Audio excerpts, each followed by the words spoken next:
property crime rate of 10.8%. They have a violent crime rate of 0.4 incidents per 1,000 people. And the American Heritage Association teaming with the local United Daughters of the Confederacy chapter to refile a lawsuit over the removal of the Robert E. Lee Memorial in Charleston. In a statement, the AHA said that they agree with Attorney General Alan Wilson that the action by the school district violates the Heritage Act. The original lawsuit filed in 2022 was dropped, with the AHA saying that they plan to refile it with a stronger plaintiff. In the News Center, I'm Stephen Stone. WRHI Rock Hill, W261CY Rock Hill. Good Pharmacy, Rock Hill's hometown pharmacy for over 60 years. Camden Avenue at Ebenezer Road. Straight Talk on WRHI FM 100.1 and CN2 is presented by Founders Federal Credit Union. Relax, you're with Founders. Now here's Manning Kimmel broadcasting live from Substation 2 on Cherry Road in Rock Hill with Straight Talk, selected by the South Carolina Broadcasters Association as the state's top public affairs program. And a good afternoon. Welcome into Substation 2, Cherry Road across from Winthrop for another edition of our Straight Talk program presented by Founders Federal Credit Union. Relax, you're with Founders. Our thanks to our co-sponsor today, Comporium, your friendly neighborhood tech giant. Piedmont Medical Center is with us today, a community built on care, and you can find out more about them online at piedmontmedicalcenter.com. Well, this is something that doesn't happen very often. I have my business partner across from me who's going to be on the show today, and we're going to be talking about all kinds of things related to radio, which is what we do at OTS Media Group. His name is his name is Alan Miller. How are you, Alan Miller? Unbelievable. You're giving me my big break today. Your big break. I'm on Straight Talk. Woohoo! So I'm not going to go in to introduce you to the community because everybody knows who you are. So we're here today because we've got one of our stations, Interstate 107, has got a big anniversary coming up here this weekend. Is that correct? That's correct. Right. Saturday. You know, we have talked lots of times about WRHI and the legacy it has, and rightfully so, because it is the heritage station for the state of South Carolina. We'll be celebrating 80 years in December, but sometimes because of the 80 years, Interstate 107 gets overshadowed. Yep. And this year, 60 years takes place on this coming Saturday, the 28th of July. And Manning, if you think back 60 years ago when WPAJ at that time, later to become WRHM, debuted on the air, you and I were in high school. Long time ago. Long time ago. And by the way, WPAJ stands for President Andrew Jackson. That's correct. And that is because Lancaster County is where Interstate 107 originated. Right. It started way back in 1964. A lot of people know it as one of the very first FM stations in this area. Now, you got to think back when you were in high school, you and I, what was king? AM radio. Oh, yeah, absolutely. Nobody listened to FM. No, they didn't even know what it was. And FM, if it was on the air, it was elevator music, as we called it, which is Mantovani and big band stuff and a lot of instrumentals. We can even show you where WRHI had an FM frequency where they didn't know what the heck to do with it, and they tried and tried and tried, and they had all kinds of technical issues with it, and they gave the frequency back. Yeah. And that's not unusual. In the state of South Carolina, our first FM stations went on the air back in the 1930s, but they didn't survive. And what's unique about WPAJ, which we renamed WRHM when we bought it in 1987, what's unique about it, it's still on the air after 60 years. Yeah, because exactly. a lot of them didn't survive, just like RHI FM did not survive. And it was located, as we said, in downtown Lancaster. And its sister station was WLCM, Correct. Which was an AM station, and that stood for World's Largest Cotton Mill. Yeah. I love it. And that was the way you named your stations back then. And, of course, WRHI. Yeah. Watch Rock Hill increase. That's correct. Yeah. So when we got the station, we bought it in 1987. Well, maybe we ought to go back and talk about the origination, the genesis of WPAJ. All right, go ahead. 107.1. A guy by the name of Charles Connolly and Gene Baker. Charles Connolly was an accountant. He was. And Gene Baker. he was a car salesman That's originally. it. That's right. That's right. And he decided that he was going to get into this business, and they found a willing partner in a name that a lot of people remember, William Henry Belk Simpson. Now, he was a grandson of Mr. Belk that founded the Belk department stores. Oh. And a lot of the department stores at that time, in particular in the PD area and south, were Belk Simpson stores.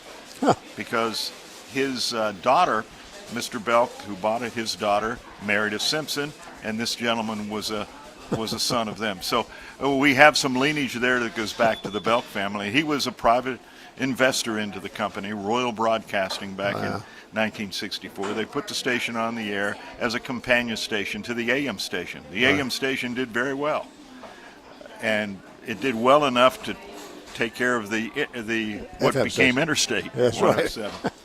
So they percolated along for many years, and in 1987 we bought the station. You may want to tell the tale and how we found the station. Well, we decided that we needed to have an FM station, which we did not have at the time here in Rock Hill. So I can remember us taking a map. We took a compass, and we put the center of the compass on Rock Hill, and then we did a 25-mile radius around it because we didn't want to be any further than 25 miles away.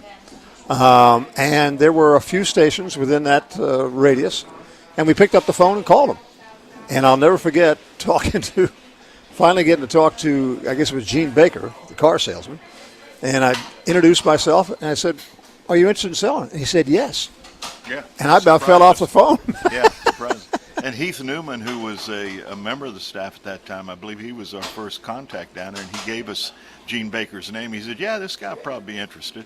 And Gene was, or Heath at that night, who went on to become one of our employees and a member of the Sports Wall of Fame. Heath was on the air riding the board for an Atlanta Braves baseball game. Now, riding the board means he was inserting commercials, and this was one evening. Before the days of computers, which do all that now. That's correct. So in 1987, we decided we needed to change the name. The reason we called it WRHM was because we decided music would be the format. Right. Yep. And since we had WRHI and the I could stand for information, M could stand for music, and There we go. that's the way we signed it on. Later on, we branded it Interstate 107, and Interstate 107 is married to a station out of Chesterfield, Right. South Carolina, which increased our imprint because our imprint got to maybe 3-4 counties at that time. We decided we couldn't go out, we couldn't find and couldn't afford a 25,000 watt station. So we bought that station at a value after it was on the air a couple of years, and we married the two of them together probably about 8 years after we initially bought RHM. And what was interesting is the sister station to Interstate 107, which is at 107.1 on the dial. The sister station is at 107.3. Lucky break for us. Lucky break for us. And you put the two of them together, which they are still to this day. They cover whatever it is, 16 or 17 counties. 18 counties, 10 counties in South Carolina, 8 in North Carolina. As I always tell everybody, if you're driving down to the beach, you get to MacB, you're going to run out of 107.1, just flip it one position to 107.3, and boom. There you go. Follow it into Florence. We decided on a country music format. Yeah. That's because you are Mr. Country Music. Well, it was something that I Well, it made a lot of sense. It made a lot of sense. And you know, there was no competition around here for a good country music station. FM by that time had established itself as the major place on the dial. It overtook AM for prominence. All the young people wanted to listen to FM, and so that's where we went, and we haven't regretted it. No. It's been a great compliment to everything that we do on WRHI. So initially we had those two stations, and we had some challenges getting the signal where we wanted it to go. And so that's presented another story. We had to move the tower. The tower originally was located south of Lancaster. On a hill. It was down there somewhere. On the bypass. It was on the bypass around Lancaster. And the tower was not high enough. The location was not good enough, and it was, from its current location, was probably a good 15 miles. Yeah. So we decided we needed to go north. So that's when we started looking for land, and we made one hop. And that therein lies a whole nother story. I don't think most people realize that when you go to move a radio tower, you just can't put it where you want it. It's got to be approved by the FCC to make sure you don't conflict with other signals. It's got to be approved by the FAA. You got all this other stuff you got to go through. And it took us close to 3 years to find a slot. We finally got it approved, and we built that station. Put up a great big, it was a 450-foot tower at that Right time. on Highway 520. Right on, I mean, it is right on Highway 520. Right across the street now from the new Roseland housing complex, 2,000 homes that are being built. Right. There was an old fish camp across the street from us, and it burned to the ground. We ate fish over there many times. But we put that, we got that tower up and turned it on, and we had one technical issue after another. If you remember all that, it was a nightmare getting it the way we wanted to get it. Yeah, well, we were still able to broadcast. Oh, yeah, sure. And our signal south was great. Our signal northeast was great, but our signal toward Rock Hill was not as strong as we wanted it to be. Yeah, there was a small range of mountains there that just managed to clip that signal. So we did all we could do to make it work. And then, and that was quite an extensive and expensive, I should say, move for us. It took, as I said, several years almost to do And that. we operated like that for about 15 years. Yeah. Then we decided to do it again because what had happened is one of the stations, I believe, I don't know whether it was in Charlotte or it was in Greenville or somewhere, had made a move on their antenna. I believe it was over in Greenville. And that opened up a little window for us. And so we started it one more time. We found a piece of land about less than 3 air miles north of where the existing tower was then, right north of the Andrew Jackson State Park. Moving it there made all the difference in the world. Oh, God, yes. And we haven't got enough time to go through all the challenges we had there.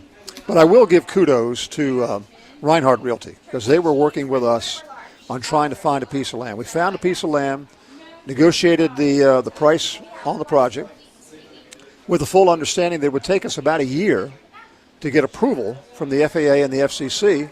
Would you wait that long? They said, sure, we'll wait that long.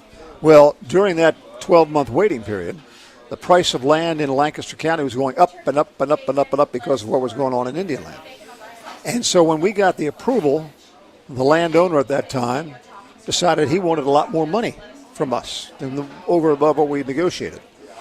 And then he got pretty angry because we were trying to hold his feet to the fire, and so he wouldn't give us access to the property.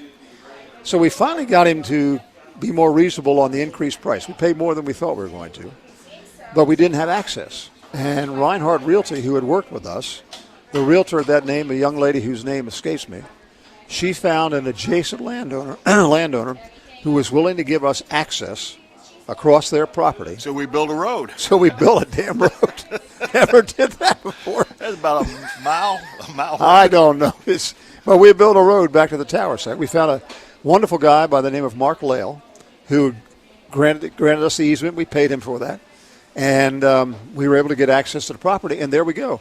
We're building another tower, a bigger tower, 500-foot tower this time.